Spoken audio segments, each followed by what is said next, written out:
अनाथ मुलांना शिक्षण, नोकरीत 1% आरक्षण सोबतच आर्थिक मदतही। काय आहे योजना पहा। मंडळी, अनाथ मुलांसाठी शासनाने महत्त्वपूर्ण निर्णय घेतलाय।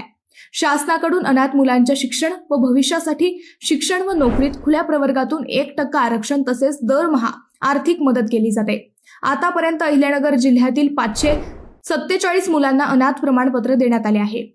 हे प्रमाणपत्र काढण्यासाठी 18 वर्षांपूर्वी आई वडिलांचा मृत्यू, संस्थेत वाढलेले किंवा नातेवाईकांकडे सांभाळलेले जिल्हा महिला व बालविकास अधिकाऱ्यांकडे मृत्यूची नोंद आवश्यक आहे। हे प्रमाणपत्र असेल तर शिक्षण, नोकरीमध्ये आरक्षण तसेच महिन्याला शासनाकडून आर्थिक मदत, व्यावसायिक शिक्षण मोफत, शासकीय योजनांमध्ये प्राधान्य मिळते। यासोबतच व्यावसायिक शिक्षण जसे की ITI, पॉलिटेक्निक, अभियांत्रिकी व व्यावसायिक अभ्यासक्रम पूर्णपणे मोफत आहे। यासोबतच शासनाकडून स्पर्धा परीक्षा मार्गदर्शन व वसतिगृह सुविधा दिली जाते। विशेष म्हणजे अनाथ बालगृहात वास्तव्यास असलेल्या 18 वर्षांपर्यंत प्रत्येक अनाथ मुलांना शासनाकडून 2250 रुपये रक्कम थेट त्यांच्या बँक खात्यात वर्ग केली जाते।